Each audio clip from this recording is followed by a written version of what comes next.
My name's Rachel Morgan, I'm 26, and for the past 3 years I've been raising my sister's 4 kids like they were my own.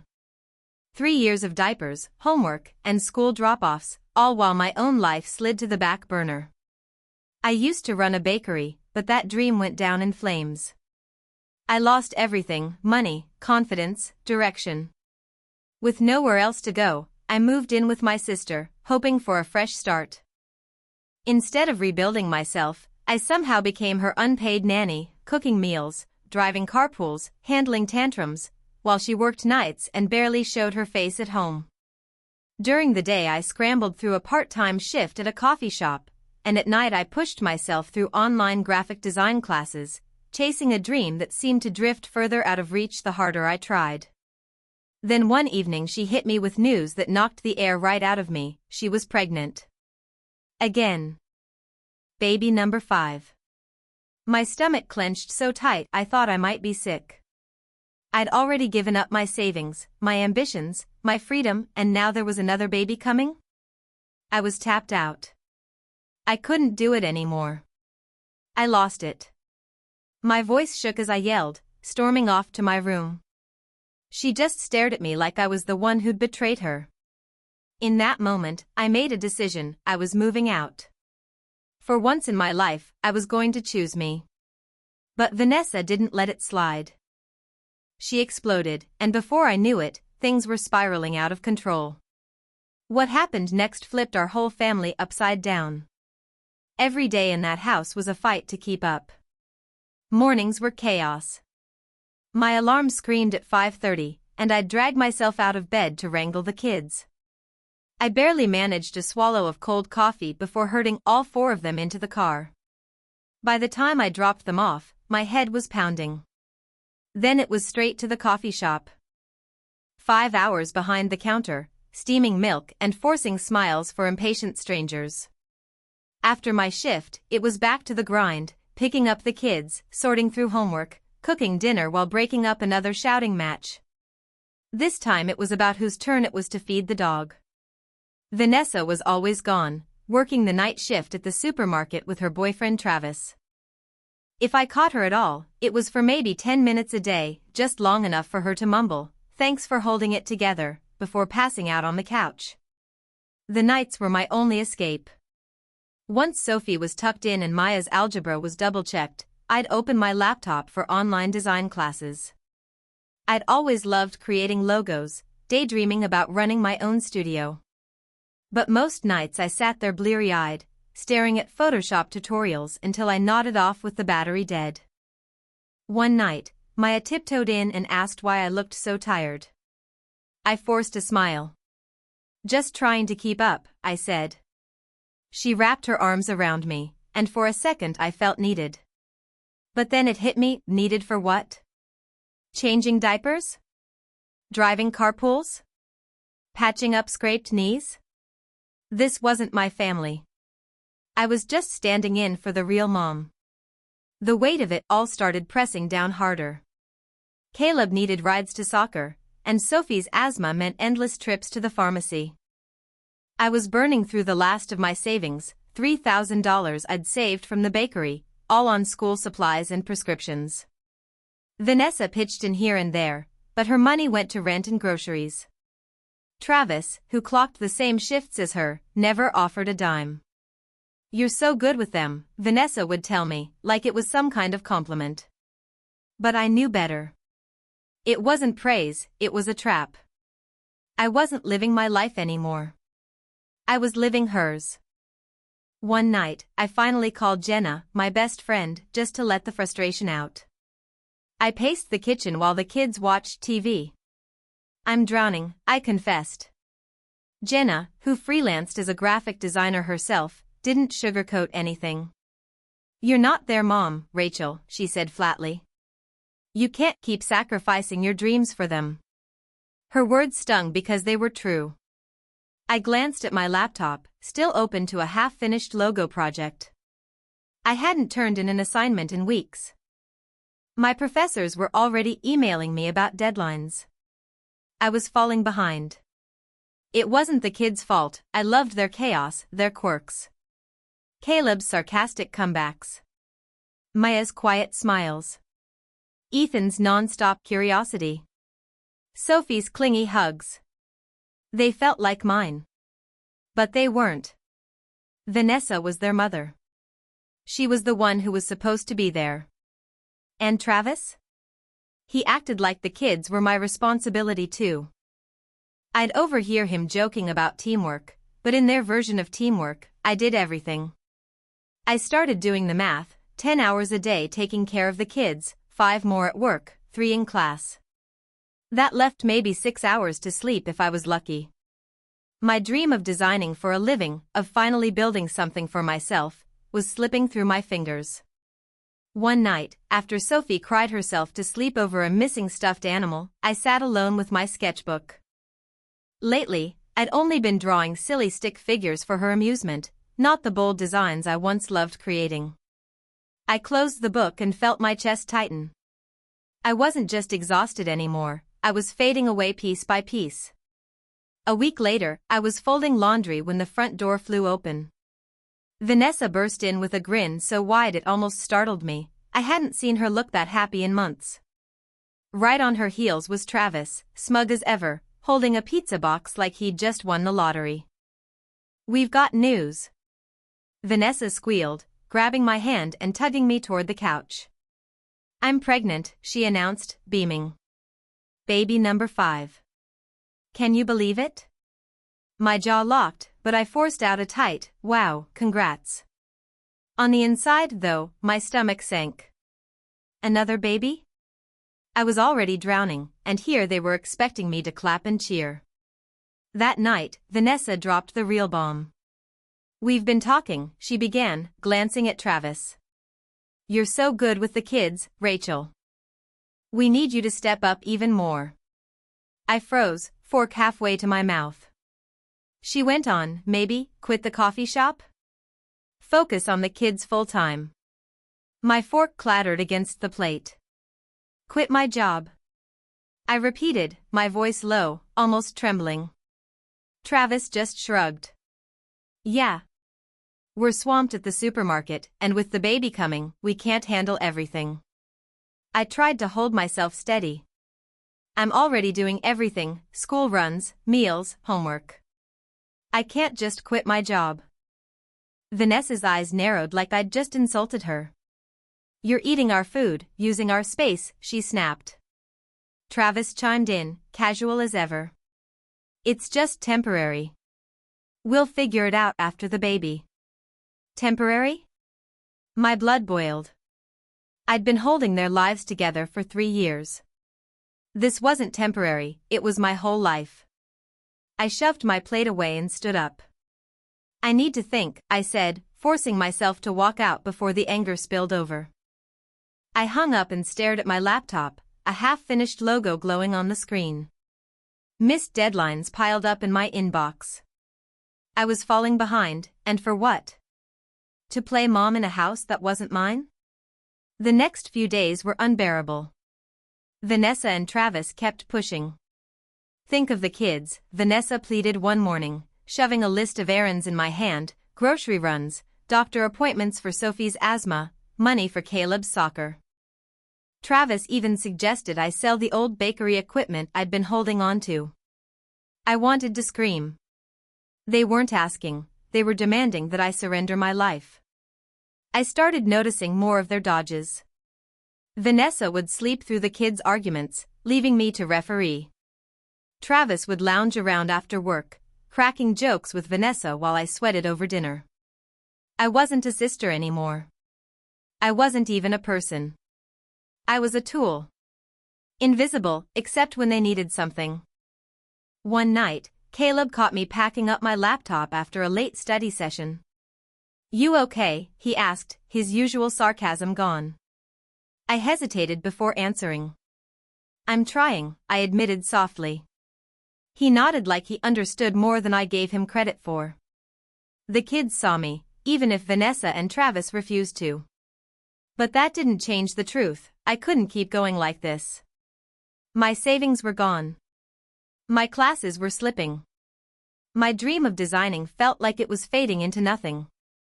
I had to get out, not just for myself, but to show the kids that living your own life mattered.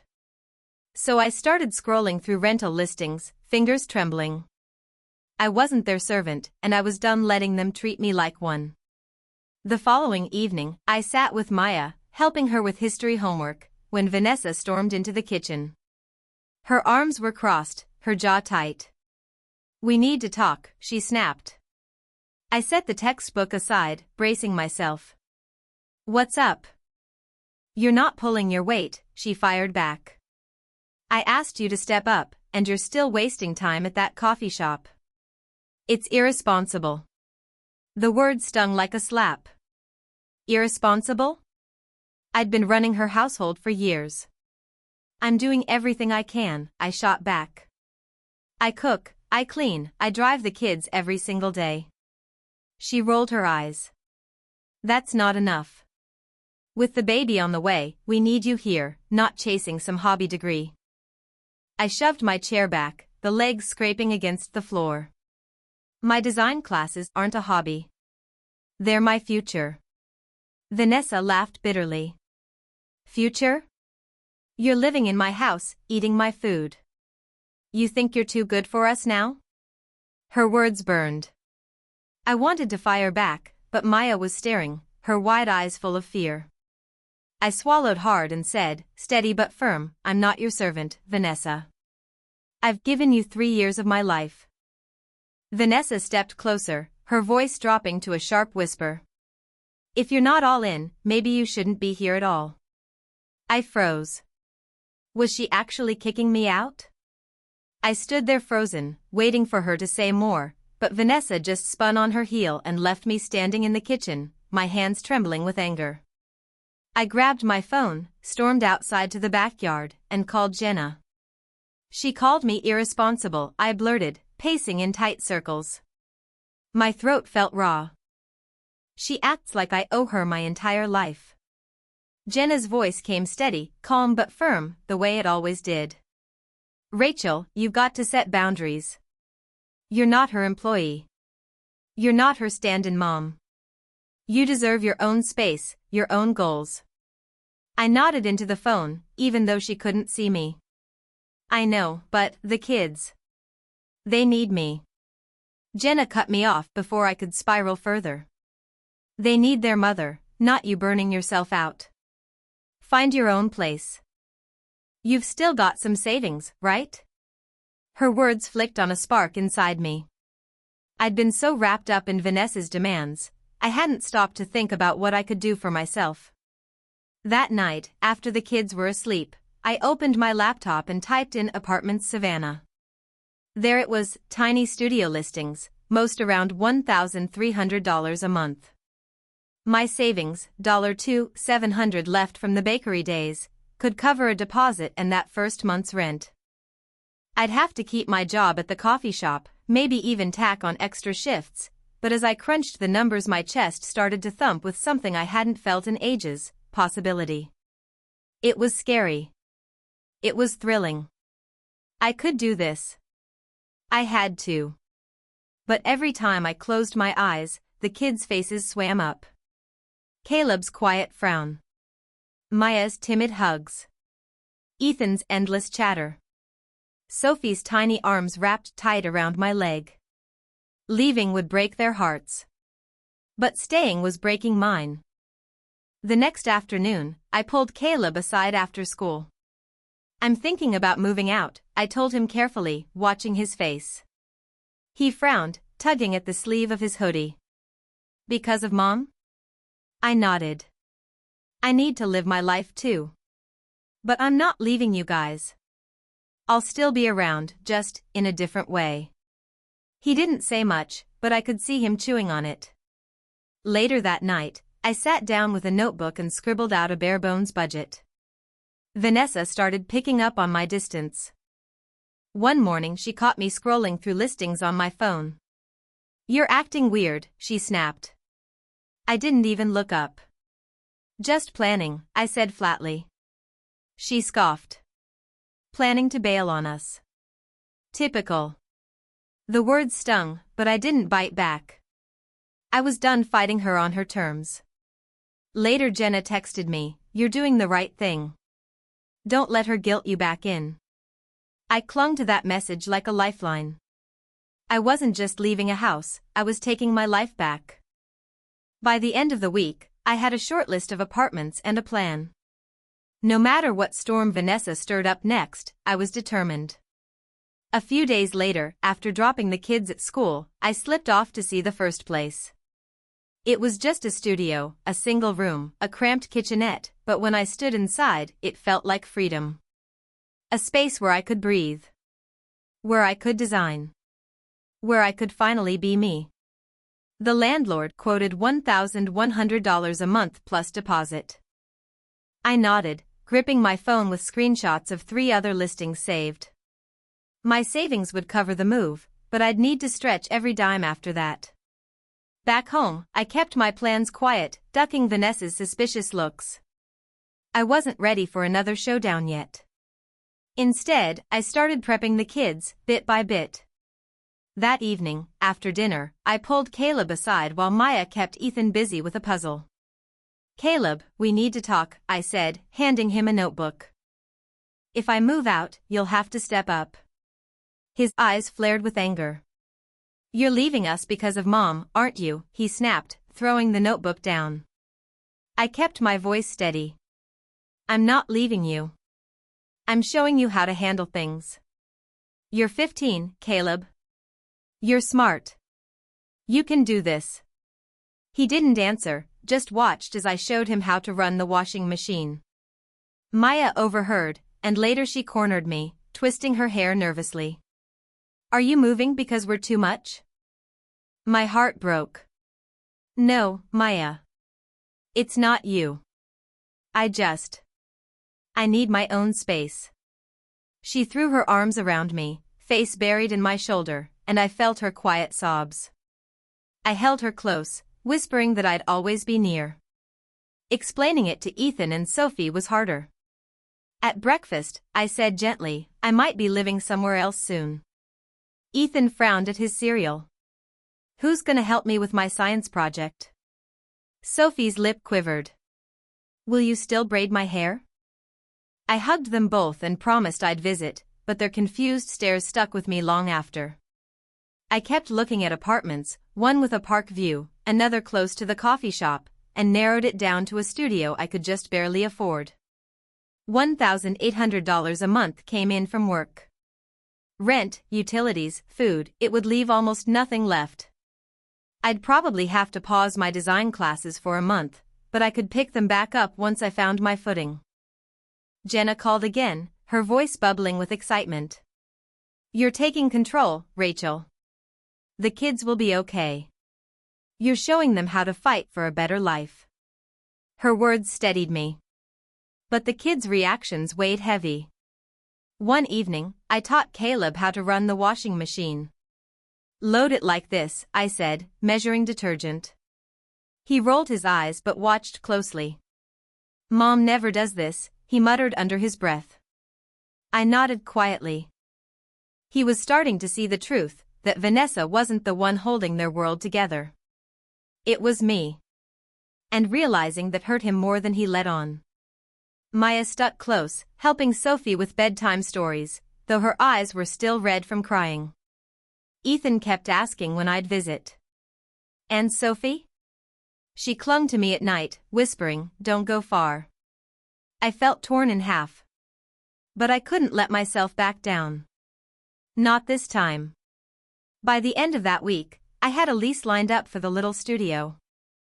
I packed a small bag, slid my laptop inside, tucked a few sketches between notebooks, and hid it all in my closet. Vanessa hadn't noticed, too wrapped up in Travis or sleeping off her night shifts. I broke the news to the kids gently. I told them I'd be moving soon, but I promised to call every single day and visit often. Caleb's anger melted into a grudging nod. Maya drew me a picture of the two of us holding hands, her way of saying goodbye without saying the words. Ethan and Sophie looked lost, too young to understand, but I prayed that someday they would. I wasn't leaving to abandon them. I was leaving to prove you could stand up for yourself. For the first time in years, I felt a flicker of hope. I was finally taking a step that belonged to me, even if I had to walk into it alone. The next week, I hauled my last box into my new studio in Savannah. It was bare bones, just a mattress on the floor and a desk against the wall, but it was mine. My own space. A clean slate. I set up my laptop, arranged my sketches, and felt lighter than I had in years. I texted Caleb, Ethan, and Sophie, pizza night soon. Promise.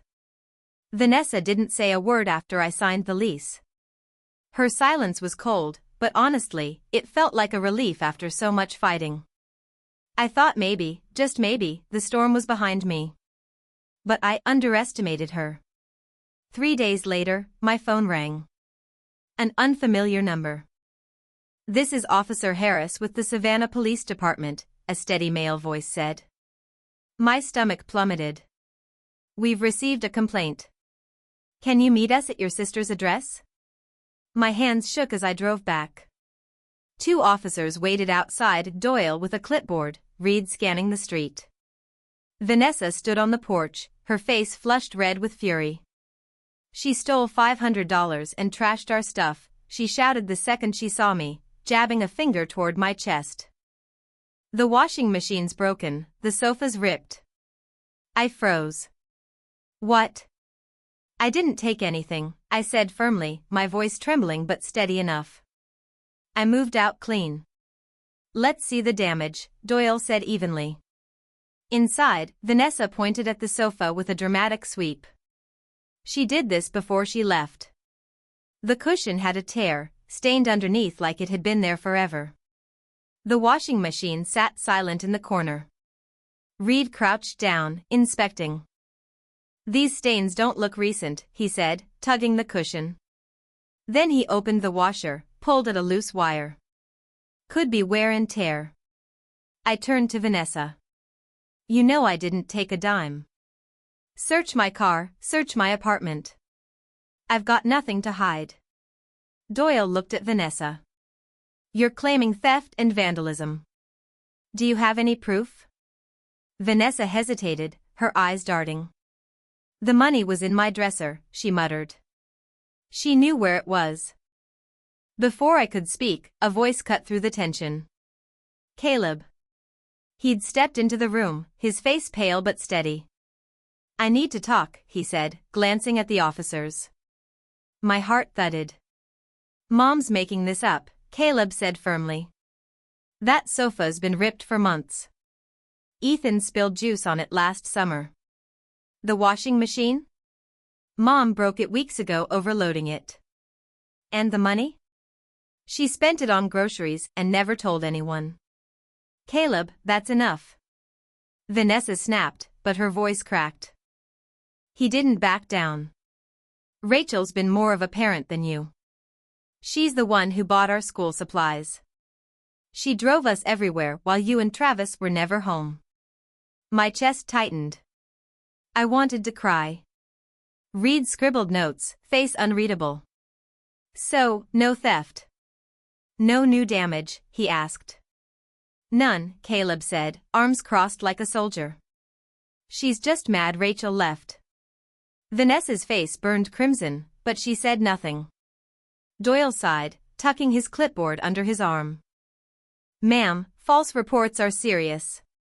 We'll let this go, but don't call us again unless it's real."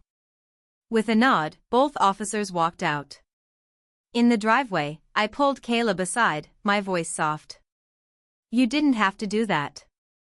He shrugged, kicking at the gravel. "You don't deserve this. You've always been there for us." I hugged him tight, fighting tears. Back at my studio, I called Jenna, still shaking. "She tried to pin theft and vandalism on me," I said, pacing. "Caleb set the record straight, but I'm done with her games." "She's lashing out because she's losing control," Jenna said sharply. "Keep your distance." I agreed, staring at the bare walls of my apartment. It wasn't much, just 4 walls and a mattress, but it was mine. A place free from Vanessa's lies. That night, I texted Maya. She sent back a picture she'd drawn. Ethan wanted to know when I'd visit. Sophie begged for a bedtime story over the phone. I promised them all I'd come soon. But Vanessa's accusations had changed everything. Caleb's words echoed in my head, she and Travis were barely there. The kids deserved better. And I couldn't keep shielding Vanessa from the truth anymore. I sat at my desk, opened my sketchbook, and drew a new logo. For the first time in months, my hands didn't shake. Vanessa could throw every trick in the book at me, but I was finally building something new, and she couldn't take that away. 2 weeks later, my phone buzzed. It was Caleb. His voice cracked. "Mom's in the hospital. Something with the pregnancy.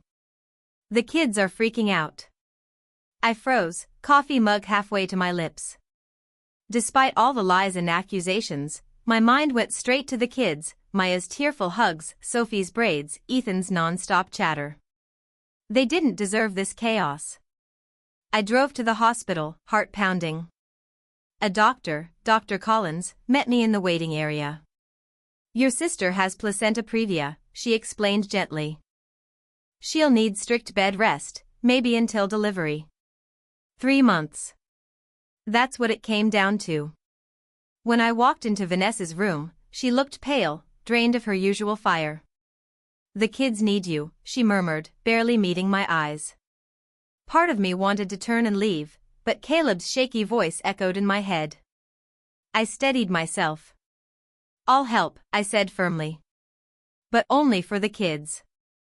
And only on my terms." Vanessa frowned, but I didn't flinch. "I keep my job, I keep my apartment, and I don't pay you a dime. 3 months max, just enough to keep the kids afloat." She nodded, too weak to argue. I wasn't doing this for her. I was doing it for Caleb, Maya, Ethan, and Sophie. Back at the house, the place was in shambles, dishes stacked high, laundry spilling out, homework forgotten. Maya clung to me, whispering, "Is Mom okay?" I hugged her tight, promising Dr. Collins was taking good care of her. Ethan kept asking why Travis wasn't home. Sophie refused to sleep unless I stayed nearby. Caleb tried to play it cool, but his clenched fists gave him away. And Travis? He was a ghost. His supermarket shifts stretched suspiciously long, and when he did show up, he grabbed a beer and disappeared into the garage. "He's been like this since Mom got sick," Caleb muttered. This time, though, I refused to drown. I sat Caleb and Maya down. "You two are the team now. Split the chores, dishes for Maya, laundry for you. Ethan and Sophie can tidy their rooms." I was there to guide them, not to carry it all. After my shifts at the coffee shop, I'd stop by, cook dinner, check homework, then head back to my studio. When Maya begged, "Why can't you stay?" I knelt beside her. "I'm here for you, sweetheart. But I need my own place, too." Her eyes dropped, sad but understanding. Travis's distance gnawed at me. One night, I found Sophie sobbing because he'd missed her school play after promising he'd come. I held her while she cried, my anger simmering. From the hallway, Caleb muttered, "He's checked out. Always has been." I didn't argue, because he was right. The family was unraveling, and I couldn't stitch it all back together. But I could keep the kids fed, rested, and safe. That was enough. Jenna called one afternoon while I helped Ethan with math. "You're slipping back into old patterns," she warned. "Don't let them drag you under." "It's just 3 months," I sighed. "For the kids. I've got boundaries this time." She wasn't convinced. "Watch out for Vanessa. She'll lean on you once she's back." I knew Jenna was right. But the kids' faces, those kept me going. I wasn't their mother, but I couldn't let them crumble. By the 2nd month, we had a rhythm. Work. Help the kids. Back to my studio. Vanessa would call sometimes for updates, but I kept it short. Travis was more absent than ever, tossing out excuses about overtime. Caleb picked up the slack, running grocery errands, comforting Sophie when nightmares woke her. One night he confessed, "I'm scared for Mom, but I'm mad too. Even when she's not sick, she's never really here." I pulled him close, my heart breaking. I couldn't fix everything, but I could at least stand beside him. 3 months later, Vanessa was discharged, a newborn son in her arms. I'd done what I promised, kept the kids steady through the storm, but my time was up. I met her at the house, standing in the same kitchen where we'd fought so many times before. "I'm out," I said flatly. "I love the kids, but I can't be part of this anymore." Her eyes narrowed. "You're abandoning us again?" I shook my head. "No. I've given enough. You're their mom. Step up." She turned away without answering, and that was it. I walked out, the cord cut for good. Still, I couldn't just vanish. The kids deserved better than the wreck Vanessa and Travis gave them. I called Jenna, who lived closer. "Can you be their lifeline?" I asked. She agreed without hesitation. From then on, I sent her $50 a month from my paycheck for school supplies and snacks. Jenna set up video calls twice a week. I'd help Caleb with algebra, check Maya's essays, listen to Ethan ramble about dinosaurs, and let Sophie chatter about her drawings. It wasn't the same as being there. But it kept us connected. It gave them someone steady to lean on. And it let me stay free of Vanessa's chaos. Word drifted back to me through Jenna, Vanessa's life was unraveling. The call center finally let her go, too many missed shifts during her so-called recovery. And Travis? One night he simply packed a bag and walked out. No explanation, no goodbye. Just gone. Caleb told Jenna the neighbors had stopped coming by, tired of Vanessa's drama and endless excuses. The kids were struggling under it all, but I knew the hard truth, I couldn't fix their parents. So I did what I could from a distance, sent a little money, checked in through Jenna, encouraged Caleb to keep Maya, Ethan, and Sophie steady. It broke me hearing Maya's voice crack on our calls, but I knew stepping back from Vanessa was the only way to keep myself safe. Meanwhile, I threw everything I had into freelancing. I'd kept up with my online design classes, and one classmate introduced me to a small business looking for a logo. I took it. That job led to another. Then a cafe downtown needed a full website redesign. By the end of the month, I had 3 steady clients, enough to finally quit the coffee shop. My days filled with sketching, color palettes taped to the walls, drafts pinned up like a vision board. For the first time in forever, I felt like I wasn't just surviving. I was building something real, something that belonged to me. When a client handed me $500 for a branding package, I almost cried. That was more than I'd made in an entire week behind the coffee counter. Jenna still kept me updated on the kids, but she also passed along a warning. "Vanessa's been asking about you," she said one afternoon. "She claims you owe her after everything she did." I laughed bitterly. She can't guilt me anymore. Not after the police stunt. I told Jenna to keep my number private and only let through messages from the kids. One night Caleb texted, saying the bills were piling up and Vanessa wasn't handling it. My heart ached, but instead of calling Vanessa, I sent Jenna an extra $20 for groceries.